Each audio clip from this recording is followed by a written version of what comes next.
దేవునికి ప్రియమైన సంగమా, ఈరోజు దేవుడు మనకని ఇచ్చిన ప్రవచన వాక్యం ఇదియే. సామెతలు 19వ అధ్యాయము 21వ వాక్యము. నరుని హృదయంలో ఆలోచన అనేకములు పుట్టును, యెహోవా యొక్క తీర్మానమే స్థిరము.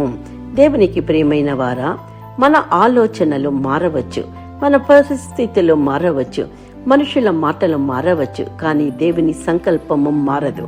దేవుడు మన జీవితానికి మంచి ఉద్దేశంతో ప్రణాళికలను చేస్తారు. మనకు నచ్చినది ఎప్పుడు మనకు మంచిదే అనుకోవద్దు. అతడు అనుమతించినది చివరికి మనకు మంచిదే అవుతుంది. దేవుని తీర్మానం స్థిరమైనది. దేవుని ప్రణాళికను ఎవ్వరూ ఆపలేరు. మనుషుల అడ్డంకులు, పరిస్థితులు, మార్పులు, శత్రువుల కుట్ర అన్నీ కూడా దేవుడు మార్చివేస్తారు. ఆలస్యం జరిగినట్లు కనిపించిన దేవుని సమయంలో సరి అయిన సమయానికే దేవుడు నెరవేరుస్తారు.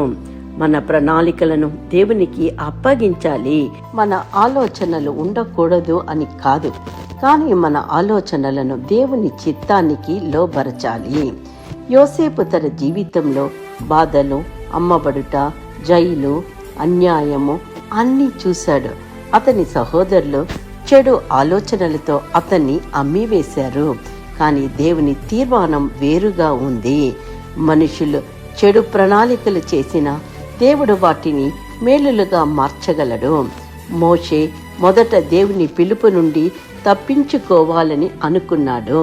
నేను మాట్లాడలేను అని చెప్పాడు. కానీ దేవుని తీర్మానం అతన్ని ఇశ్రాయేలులకు విడిపించడానికి ఉపయోగించడమే. మన బలహీనతలు దేవుని పిలుపును ఆపలేవు. దావీదు చిన్న గొర్రెల కాపరి, తన కుటుంబంలో పెద్దవాడు కాదు, యోధుడు కాదు, కానీ దేవుడు అతన్ని రాజుగా ఎన్నుకున్నాడు. మనుషుల రూపం చూస్తారు, దేవుడు హృదయాన్ని చూస్తారు. మనుషులు మనలను తక్కువగా చూసిన దేవుని తీర్మానం మనలను పైకి లేవనెత్తగలరు. యోనా దేవుని ఆజ్ఞకు విరుద్ధంగా తర్షీషుకు వెళ్ళాలనుకున్నాడు. కానీ దేవుని తీర్మానము నినవేకు సువార్త చెప్పడం కోసం. యోనా తప్పు దారికి వెళ్ళినా దేవుడు అతనిని తిరిగి తన మార్గంలోకి తీసుకుని వచ్చారు. మనము తప్పు దారిలో నడిచిన దేవుడు దయ కలిగిన దేవుడు తిరిగి తన చిత్తంలో నడిపిస్తారు. దేవుడు ఎస్తర్ను తన ప్రజలను రక్షించడానికి ఆమెను సరి అయిన సమయంలో సరి అయిన స్థానంలో ఉంచారు.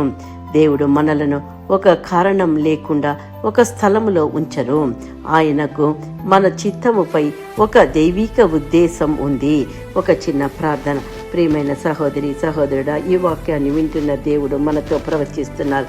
ఎలాగ పైన చెప్పబడిన రీతిలో ఒక్కొక్కరిని వాడుకున్నారో అదే రీతిలో దేవుడు ఆయన ప్రణాళిక ప్రకారంగా మనల్ని వాడుకోవాలి, మనల్ని ఆశీర్వదించాలి అని దేవుడు ఉద్దేశిస్తున్నారు.